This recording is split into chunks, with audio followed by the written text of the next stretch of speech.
Bonjour à tous, merci d'avoir répondu à l'appel initié par la France Insoumise, mais qui est bien plus large que ça. On le voit aujourd'hui avec la diversité des personnes qui sont appel pour défendre nos bureaux de poste à Bourges.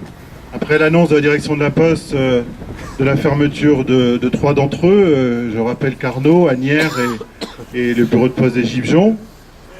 Ce qui a été une surprise quand même pour beaucoup, y compris a priori pour le maire Pascal Blanc, c'est d'apprendre la fermeture de ce bureau qui n'était pas sur la liste initiale. Il y a déjà annoncé il y a déjà plusieurs mois.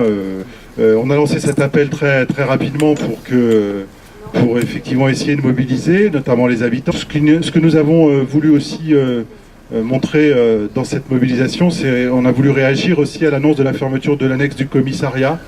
On s'est dit que pour le quartier des Gibjons, ça faisait quand même la double peine, des services publics en moins, et que c'était inacceptable et qu'il fallait que les habitants se mobilisent pour défendre leurs services publics de proximité. Parce qu'une ville, c'est du vivre ensemble, c'est du lien social. C'est pas simplement des quartiers où on vient dormir le soir après le travail, c'est aussi des lieux d'échange, et il faut défendre ces lieux d'échange pour des villes à taille humaine. On voit quand même aussi de plus en plus de gens qui se plaignent que les tournées des facteurs sont de plus en plus longues, qu'ils ont leur courrier l'après-midi, quand ils ont leur courrier, parce que on voit bien, et ça on l'entend quand même autour de nous, il y a des gens qui se réveillent, qui sont en train de voir que c'est plus comme avant. Aujourd'hui, le service il est plus rendu comme auparavant. Il y a des tournées qui se font plus ou qui sont à rallonge, et donc on n'a plus le service. Et ils sont en train d'ouvrir les yeux sur une réforme du service public postal qui a été amorcée dans les années 2010. On disait tout à l'heure suite aux directives de l'Union européenne.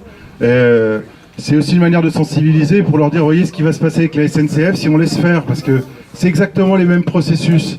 On affaiblit les services publics, on les prive de moyens pour qu'ils se dégradent, puis après on dit, voyez aux gens, voyez, ça marche pas, voyez les trains ils sont toujours en retard, voyez il y a des pannes, et puis évidemment on met en accusation les seuls privilégiés, c'est-à-dire les agents, on les pointe du doigt, on dit que c'est de la faute de leur statut, etc.